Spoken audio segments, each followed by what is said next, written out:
Okay, welcome. So continuing in Mishna Berura Siman Reish Ein Zayin Seif Dal. Mutar להניח נר של שבת מבעוד יום על גבי אילן מדלק שם שבת לקלמך לכשיכבה לשקלה מינן וסתם משתמש במחובר. So we know that there's a prohibition. Hachamim said it is asur to use a tree on Shabbat, to climb a tree, or to put something on a tree, to take something off a tree. They didn't allow you to use a tree. Why? Because they're afraid you're going to come to break a branch. So therefore, you might think that it is forbidden before Shabbat to put a candle on a tree, meaning let's say you want to put your Shabbat candle, something, whatever, and you want to light your candle on a tree. So it says it's allowed, you're allowed to put your candle before Shabbat on a tree. Why? We're not afraid that after the candle goes out that you're going to remove it from a tree. Why? Because it's mukse anyways. We're not gonna assume you're gonna remove it because we know that it's mukse. אבל אין מניחין נר של יום טוב על גבי אילן, דשקיל למנחלב, זה משתמש באילן. זה אומר שבת. You're not allowed to put a candle before Yom Tov on a tree. Why? Because on Yom Tov, a candle is not mukse. Because you're allowed to light a fire on Yom Tov, technically. So since, meaning you're allowed to use a candle on Yom Tov, you're allowed to light a candle on Yom Tov. So therefore, you're not allowed to put the candle before Yom Tov on a tree because we're afraid that after the candle goes out, you might remove the candle, and which is asur which is asur, right? Now this is interesting. It sounds like a gezerah. Even taking a candle off a tree is only asur d'Rabbanan. Okay, fine. So that's Mishna Berura. So Mishna Berura, like he says that we said that it's asur anyways on Shabbat, even after the candle goes out to move it. It's mukse. אבל אין מניחין, רצון לומר, אפילו להניחו מערב יום טוב. Exactly. That Mishna Berura is like, he means even before Yom Tov you can't put it. Okay, fine. Okay. Seif hey, מותר לכפות קערה על גבי הנר בשבת כדי שלא יאחוז האור בקורה. This is a Gemara in Mishnah that it is permitted on Shabbat to put something on top of a candle. Now, I guess practically, you have to explain how, but the point is that let's say there's a candle and the fire is, the smoke is maybe damaging, let's say, the roof, okay? So you want to prevent the smoke. So what you do is you put some kind of dish, bowl, something on top of the candle. Obviously, you're not putting it right. You're not putting it right on top. You're not allowed to extinguish the fire, of course. But you're putting it just a little. There's space. The whole point is that you're doing it, like we said, to prevent the fire from damaging the roof. And you're going to ask, well, why would I think that you're not allowed? What am I doing? So there is an opinion in the Gemara, in the Mishnah, that you're not allowed to move an item, even a non-muksa item, like here, like the plate. You're not allowed to move a plate to save for the purpose of something that's muksa. So since the roof is muksa, the beam on the roof is muksa, right? So according to that opinion in the Gemara, you were not allowed to move a plate to save the beam since the beam is mukse. So it says here that we don't go by that opinion, and therefore you're allowed to move the plate and put it, like we said, on top. Like we said, you're allowed to do this it's mutar. So it says the Mishna Berura shel cheres or shel nachaz asur k'machamahem. So the Mishna Berura says make sure the plate you put, he says, is not made of metal, because meaning if you put, it says it is asur to heat up metal on Shabbat. So if you're gonna, if the metal plate is gonna get hot, it's a isur of he says mavir. Mavir means you're like, I guess, causing. I actually thought it's an isur of cooking. There's an isur to cook metal, but he sounds like it's saying that it's a problem of like igniting. I guess by making the metal hot, you're like kind of creating like a kind of like fire, I guess. It says unless, of course, there's a danger, chas v'shalom, of life, the sakana. So then, of course, you're allowed to do whatever you need. Okay. Okay, fine. He says, and you can also do this thing that we said, Mishna Berura adds, for any other reason as well. Let's say it's too much light, right? The light is bothering, or whatever other reason. Like you're allowed, like we said, it's okay to do this, to put the plate on top of the candle, as long as you make sure you don't extinguish the candle. Okay, fine. And like you said before, it cannot be made as long as it's not made of, it's not made of metal. Okay, he says to use a cheres, to use earthenware, china. Yeah. Okay, Siman Reish Ein Het Sheachol Lechabot Mishul Chole. You were good here? You were good? Okay, so the Siman is that you're allowed to extinguish a fire for someone sick. Here means as we're going to see someone that's chas shalom dangerously ill. Says and Mutar Lechabot Haner B'Shil Sheishan HaChole Shesh Bo Sakana. This is the Mishnah in Mabem Adikin that we say. Is that if someone is chas shalom, dangerously ill, so since you're allowed to do anything to help him to save him, so therefore, if necessary, you're allowed to extinguish a candle on Shabbat if the person that's sick,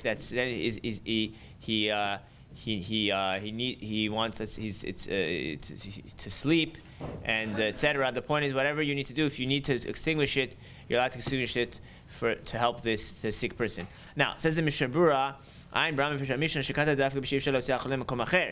now it quotes the Rambam that this is if there's no other option to help this guy unless you do this. Let's say you have no other option. Let's say you can't take the sick person somewhere else, or do something just to hide. Let's say put something in front of the candle to block the light, or like we said before, to put right,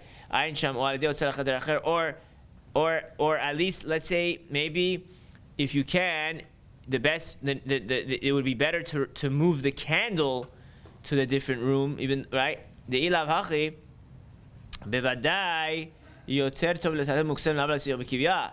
There's no question that it's better to move mukseh, even though right. So he's saying if you have two options, either move the candle, give the candle or turn it off. Of course, better to move it. Because even though it's mukseh, it's much better to move mukseh than to turn off the fire. It says, look at the Bir Halacha.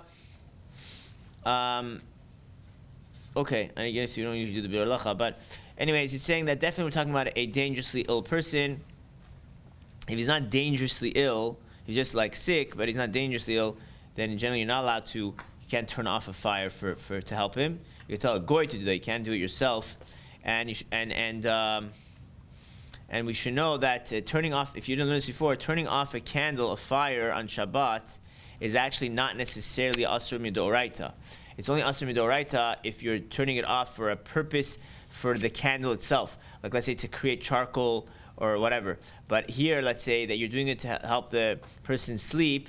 This is called melacha she'en sechel gufa, which most, at least Rishonim hold, that it's a machloket in the Tanaim, and most Rishonim hold that it's patur. Okay, next. And when the guy wakes up, after and if he needs, then you can turn on the candle for him. And this is all if you have no one, if there's no goy to do it, because if you have a goy and it's not gonna, he adds an important thing that you don't use a goy if it's gonna delay, if it's gonna chas shalom cause any delay to thing, but if it's not gonna delay, etc., then you should tell a goy. Okay. We know that a person help save a person's life, you're allowed to do anything, meaning anything, any malacha.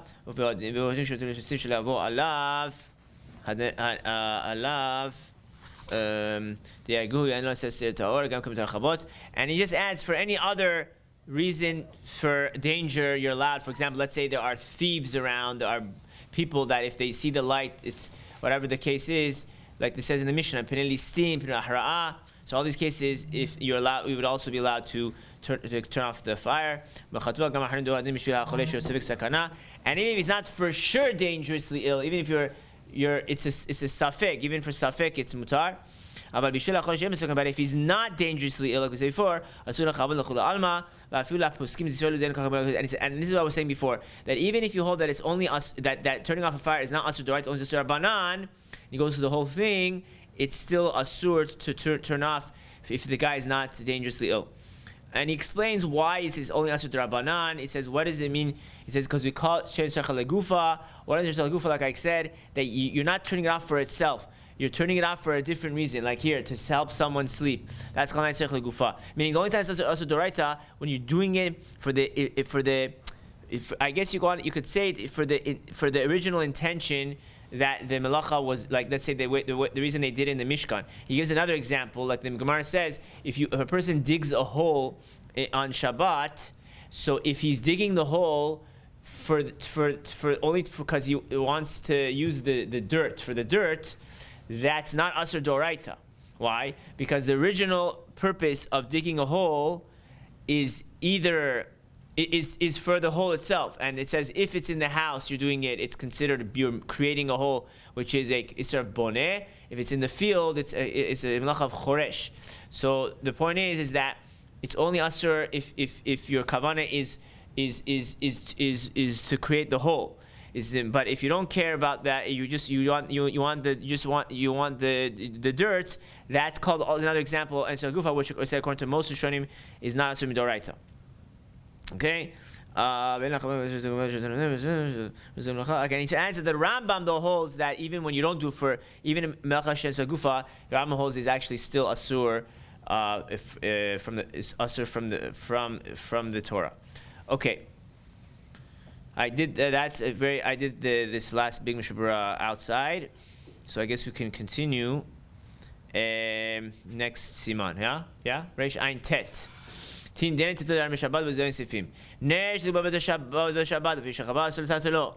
can say before, a candle that was on the beginning of Shabbat, and even after it turns off, you're not allowed to move the candle. Why? Because says the Mishna Berura, this is the important rule, that anything that was mukseh at the beginning of Shabbat stays mukseh the whole Shabbat. So since this candle was mukseh at the beginning of Shabbat, why was it mukseh at the beginning of Shabbat? Because the candle was a base for the fire. It means the flame which is forbidden to move. And so anything there's a rule that anything that's holding mukseh becomes mukseh itself. So since the candle was holding the flame, therefore it's mukseh. Since it was mukseh at the beginning of Shabbat, therefore it stays mukseh the whole Shabbat. Therefore, that's why the Shulchan says that even after the fire turns off, it's still also to move the candle. And this is called muksa machmat isur. There's a certain muksa called machmat isur. That means it's muksa because of the isur to, I guess, to turn off the fire.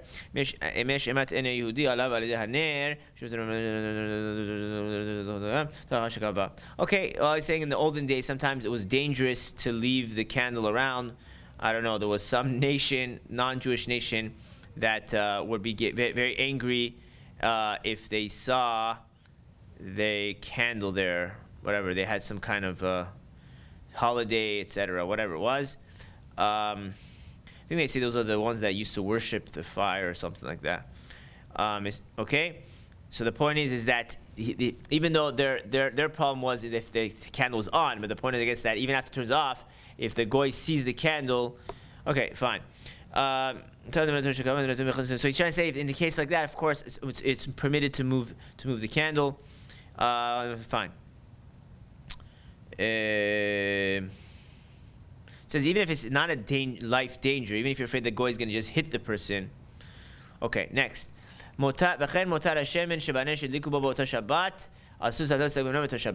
Any leftover oil in the candle is also asur to be used the whole Shabbat, meaning even if you want to technically use it for something mutar. Let's say you want to take the oil, I don't know, and put it in your salad. I'm just saying, let's just say. So it says it's asur. Why? Because it says since it was muksa at the beginning of Shabbat, because, like we said, and why was it muksa? Because when the fire is on, you're not allowed to take any oil, move it. Why? Because that, the Gemara says, is a problem of extinguishing. So therefore, it stays muksa the whole Shabbat.